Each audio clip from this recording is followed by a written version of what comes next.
Hi Kangana, welcome to SpotboyE. Thank you. We start with Rangoon, which is round the corner. Tell me, Kangana, how did Rangoon land in your lap? How did it all begin? I think Vishal sir have been meaning to make this film for a while now, and when he was in Paris, I was in Paris as well, and we met, and I expressed my desire to work with him, and then he removed his wallet, and he showed me a picture of mine, like a really fierce picture with a really sharp haircut, and I was wearing something very avant-garde, and he's like, "This is my Julia." And I was so touched, and it still gives me goosebumps. And he's like, you know, Kangana, I'm working on this film, and it's such a coincidence that you called me and you met me. And whoever I meet, I just show this picture to, because no one can believe that, you know, the way I see you, not many people. So I've cut this picture, and Rekha ma'am was there as well. And she's like, huh, yeah, he's working on this character, and he completely sees you in that character. And I mean, it's a very emotional moment for any actor who looks up to a director. Imagine you meeting someone to express your awe for their work, and then you get the same response back. So for me, it was a magical moment. So you immediately said yes, or did you want to hear the No, script? no, no. I think that was very initial stage.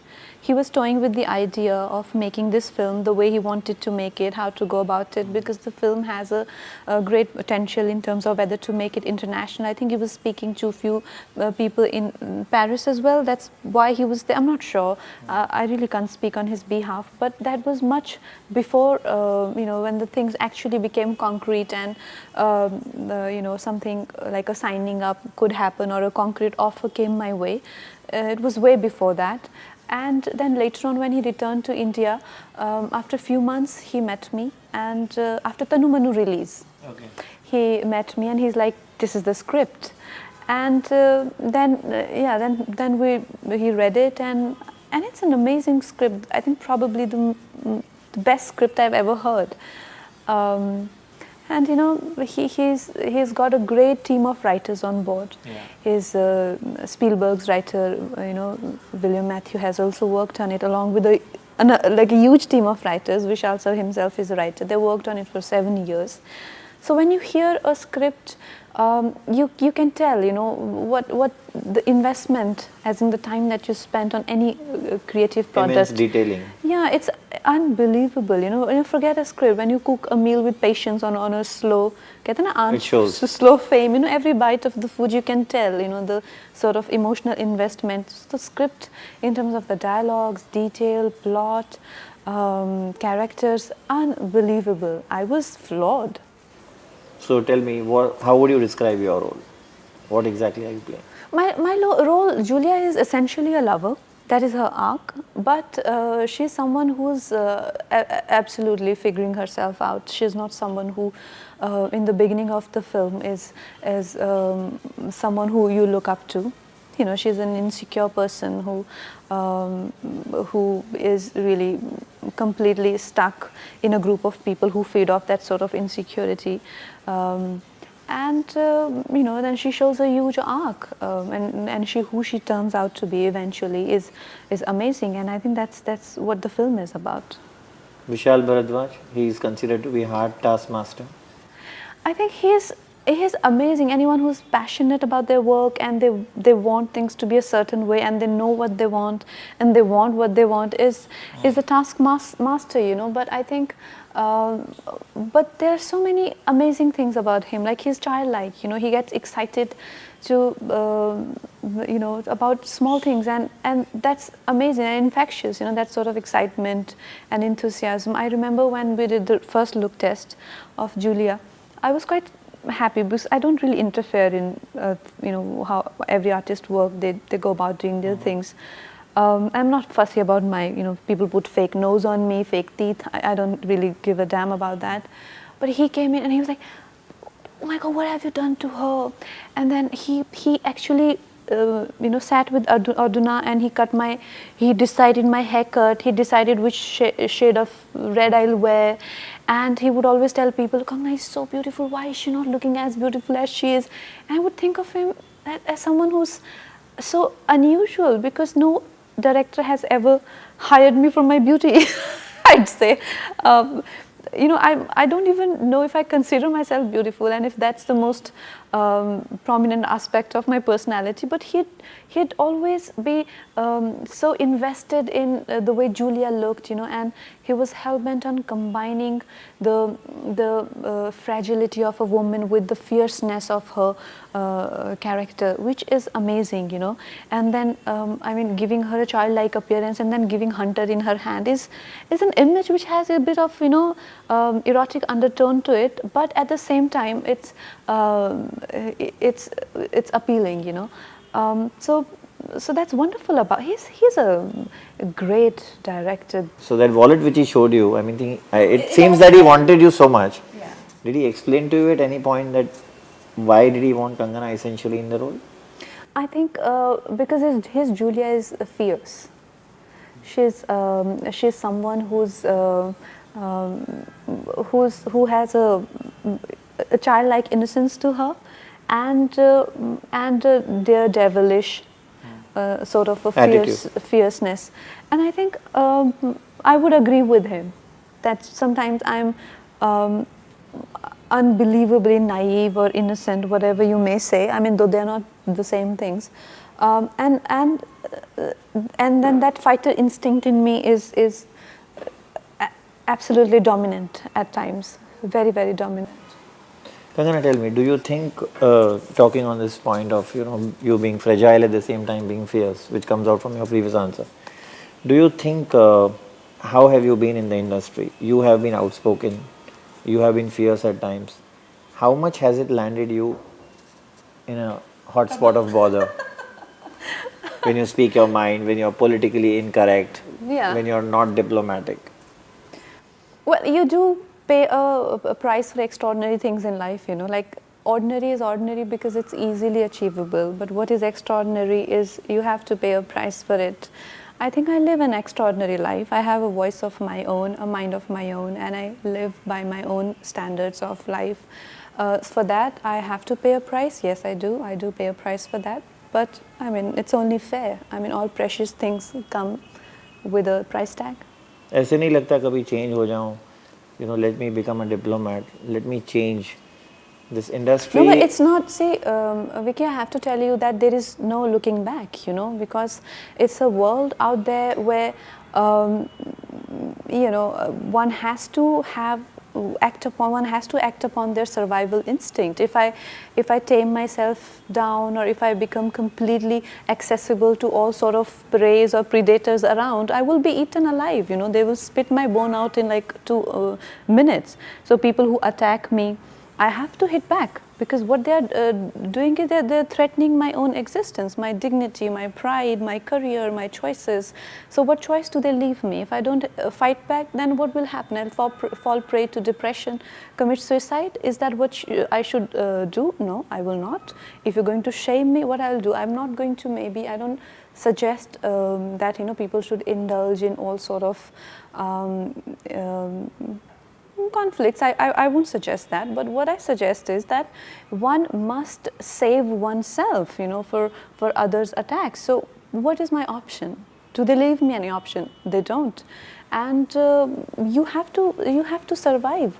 My first and foremost duty is towards my own being. I have to make sure, and that's what I keep telling girls, that women tend to identify with the healer archetype way too much. We're all made to heal, to give birth, to nurture, to condition. That's all fine, but when the same thing starts to threaten our own being, we've got to take care of ourselves. So I fight back not because I want to set an example, or because it's my choice to fight or not to fight. It's only because I have to address my survival instinct. I've got to make it as an individual.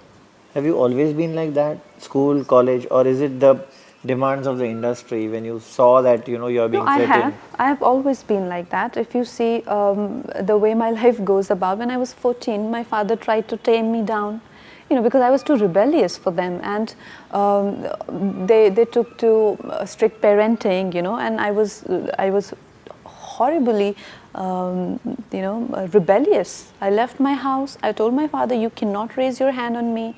And I refused to bow down to any of that sort of, strict parenting ways they were adapting to. As a kid, I was like a house on fire. And then I came to the industry because I did not know English. They slotted me in the B grade films and they told me that this is the best can happen to you. I did not believe. I fought that back. And if you see, I mean, unfortunately, it's been quite open that, in my love affairs or relationships, that I've never got the acceptance that, you can be somebody behind the doors, but you cannot be somebody who, a man can step out with. I do not agree to that either. I think I am amazing as a woman. I have a lot of potential and I deserve the best. And I truly believe that. I would not let others dictate, how my life. Why is it that men have not been able to bring you out behind? आपको पीछे रखा है दरवाजे के क्यों? You're beautiful, you're successful. I think everyone just wants to be goody two shoes, isn't it? Like too good to be real, isn't it? I don't know. That's the general. I mean, it's not that you're unfamiliar to it. Everyone in the industry wants to be a virgin, untouched, and isn't it? It's hard to know why is it like this, because I don't think it's admirable or desirable about people how they portray themselves to be really holier than thou. They want to build a false image. Yeah, we are holier than thou. We don't have affairs and nobody talks about their relationships. Nobody talks about their, I don't know, what you call it, friendships or things like that, isn't it? It's all very hidden because I think people are judged for that. And for the same reason, they don't talk about it. But to be honest, to be fair, I've spoken a lot. I've even spoken about my panties and vagina. I don't think people judge you. They don't. I think people are very, they really accept individual for who they are. And I mean, to their credit, to the credit of the audience, they don't want to see holier than thou people. But do you think do you think I've said so much rubbish on public platforms? Do you think I've been ever judged? I've got only that's not love. rubbish. I would say you've been extremely honest. No, but at times I've seen when this whole controversy happened, at times I've even accepted being a psychopath or a whore or a witch for that matter, or writing all the mails which I have not written. I've accepted all of that to test what kind of response do I get? Well, there were so many beautiful open letters of love. I was even assigned the head witch of a witch community that young women formed. So I mean, to their credit, they're not looking for people who are holier than thou and who are virginal. They're looking for real people, and I love my audience. And people who are living in delusions, they don't want to accept to their whatever they do to themselves. I'm sorry for them because they're not really living real lives and they're not getting true love. This is true love. You can be yourself and you can be loved for that. What else do you want? What more do you want? But do you think you've made the wrong choices in your love life? They're not wrong choices. They're not wrong choices. They're just choices. It's just that sometimes, things just, one thing roll into the other, and it's impossible to come to a point without that certain path, For example, so much love and acceptance I've got from people. It was impossible if I did not have this obstacle in my, I would have never known that actually for the longest time I bought this whole thing that, society is judgmental. Of course, you can't talk about affairs. Of course, you can't talk about a woman if you love. Of course, you can't talk about so many things. That's what I believed. But this particular incident taught me that there's no such thing.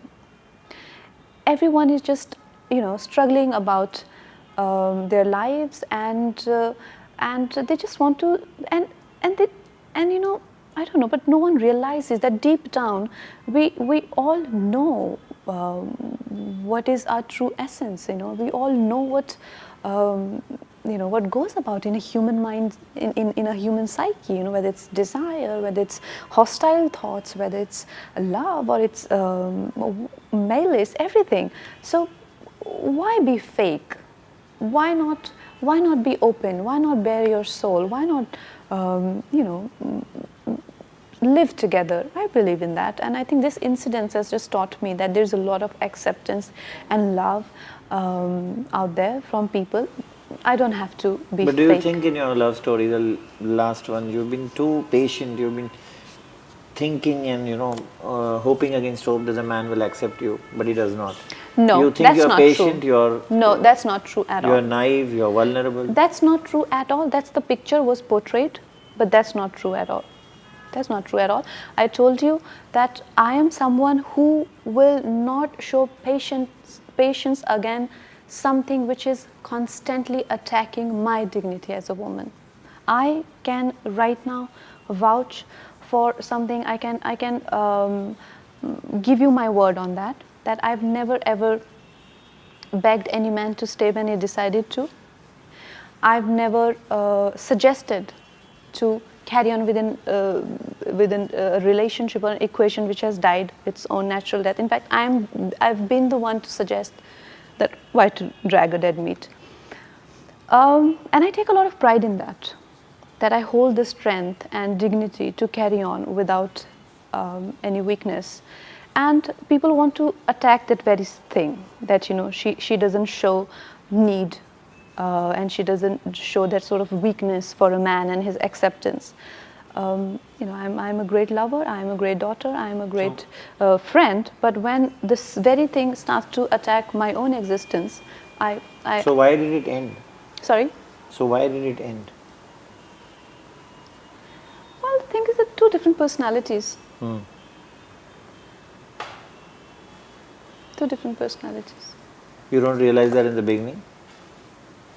Well, Vicky, we're not here to talk about what is in the grave, Like I told you, why to dig graves? But the thing is that there's so many things we can go on dissecting, but Tell me one thing. In your journey, today you have had these ups and downs, but every time you surface, you resurface, and you reach the top. How do you do that? Volumes are written, but Kangana always emerges Vicky, on top. you tell me. She still is paid. She's one of the highest paid actresses. How does Kangana fight against all odds every time? See, Vicky, the thing is that whatever people say that to me, that you're a fighter, you're fierce and this and that. But I told you, what option did he leave me? He sent me a notice to apologize, to call the media and apologize in front of everyone, beg and plead for mercy. Will I do that? If I do that, what is left of me? Tell me. Does it make sense? And he did not even mention what should I. So the thing is that sometimes there are no option that is left to you, and if you don't, it's not fighting back. But I'm not going to respond to that sort of a bullying, So I did not sort of give in to that kind of a bullying, and I did send a notice back, and I have not apologized at all. Though he is going on forgiving me, I've forgiven her, but I have not apologized.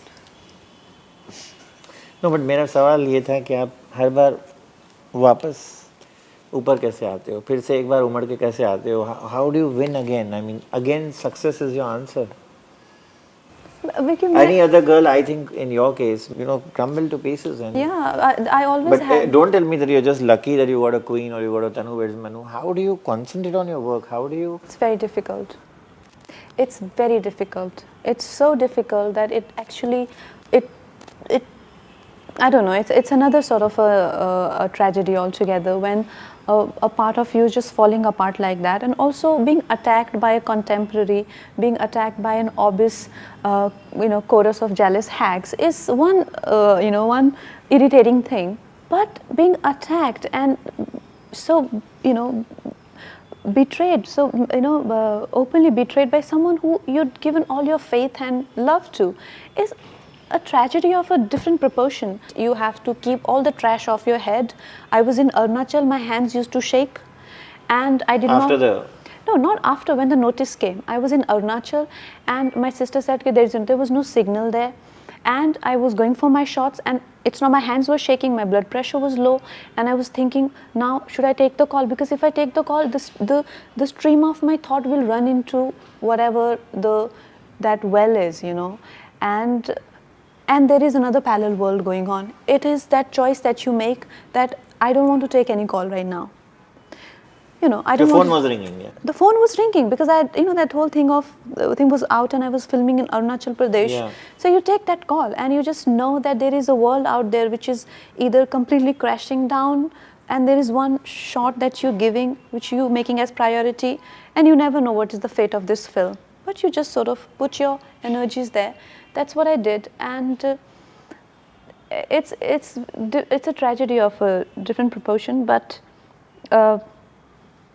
it's very tragic. You remember the one who actually broke this news. Yeah, I was the first Yeah. one to call you. Yeah, you're the first one So to were you call taken me. aback when that call came to you? I was shattered. I was shattered. But it's not that I did not. Expect. I didn't expect it, to be honest. But yeah, so I meditate a lot. I make sure that every morning I sit and I sort of remove the trash off my head, and I think I make sure that I tell myself that it's okay if people are going to get hurt. It's okay to save myself right now than to worry about whether I'm, you know, what will happen tomorrow, who will think what, and what will happen. So I just try and protect myself. Does it make you averse to men? Does it make you averse to love? Does it make you averse to marriage? No, it doesn't. I have wonderful men around me, and so many of them have supported me through this. I don't want to go on naming them, even in the industry, and such lovely people who have, you know, been Come forward. Yeah, come forward and supported me. And I mean, this man has gone to every big star asking for help to sabotage my career. You know that, right? You know, no one entertained him, and I think that's a great gesture. And I think I'm so eternally grateful to all these people who are so kind to me. So, Kangana, yours is a big success story. I mean, right from childhood. It's a big success story. Well, Would you put it that way? see, Vicky, for me, what really matters is that I've succeeded in living a very free life, a wonderful life, you know. When I wake up in my house, I feel fiercely independent. Unlike what my father, all my childhood, you know, You sleep well? Of course. I was raised, you know, constantly being told that I have to do this to be good enough for a good enough husband, and I have to do this to, you know, please my in-laws. I was even getting trained The in conventional rules. cooking when I was 10. My mom used to make me wash a plate or something, like a mild training of my future life. You know, if just in case I have to do my dishes, and so my in-laws don't beat me up for not doing dishes and things like that, because a mother gets frightened if she cannot wash properly clothes. So I used to have mild trainings of removing stains from garments. And they used to tell me that because if you, just in case, you should not get beaten up for not doing things like that. I mean, look at my life now, you know. I mean, it truly is a success story because I have managed to live a free life. Isn't it a free India? Sorry to ask you this, you have a, high amount of staff around you. Yeah. But do you really know how to cook now? Of course, I know how to cook. I know how to cook. I know how to do laundry. I can wash my dishes. I mean, it's great training, and I would also train my children in, you know, all of this, but not out of fear. It's because I want them to be as independent as I am. You know, if my maid doesn't show up, God forbid, if she has fever or something, I can cook for everyone. That's fine. But not to, you know, scared of someone's beating and someone's, you know, appreciation. Not for that. Your approach to awards. Last time आपने एक ले लिया कौन सा? Film fair में जो queen का था, उसके बाद भी you're up for awards almost every year. Has it changed?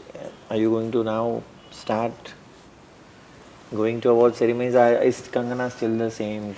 Have you seen those award ceremonies? But they're all yawning there, and you've seen that. Yeah.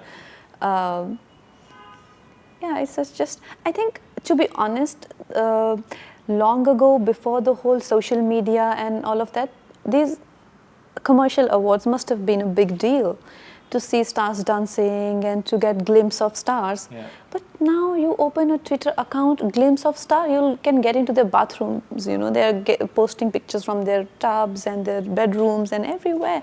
And they're doing Insta videos of dance, of everything. So there's so much material out there. You don't really look forward to an award the way you did maybe 20 years ago. Same with me. For me, it doesn't thrill me to see so many stars together or to be together, you know, at a platform like that. It's just not exciting. Yeah, if something is exciting, I can invest my time there. If something is not exciting, I won't. There are things that I do, and there are things that I don't do. So you're not on Twitter? No. And can you elaborate on the reason? I got half of it from your previous answer. But Yeah. Twitter is very consuming, isn't it? It's very consuming. The little time that we have to ourselves, you know, it kills even that last remote possibility of getting closer to yourself. You know, when you've just invested all your energies outwards. You know, you open a Twitter page and there's so much material, so many thoughts, and you're not able to get to the end of even one of it because there's so many of them. You know, absolutely. And then what happens is it's making people really, really superficial. What is happening is that how the great poets or great artists or greatest of great have, why are they great and why the rest of are common, is because their stamina of pursuing a single thought to the end. You know, their concentration, their contemplation, you know, and however they indulge and delves into a single thought. It could be a butterfly, it could be a leaf, it could be sky, it could be anything, you know, that you connect with. But what is happening to our generation is it is shrinking their IQ. It is completely shrinking their ability to it's one thing to accumulate knowledge. It is one thing to accumulate information, but it is entirely different to access it. Too much, too frivolous. We go back to the meaty movie of yours, Yeah. Rangoon. How was it working with Saif and Shahid? They're wonderful. How different are they? How similar are they? They're very different. They are very different. They're poles apart. Saif is extremely charming. I will give an example. We were doing sword fight and.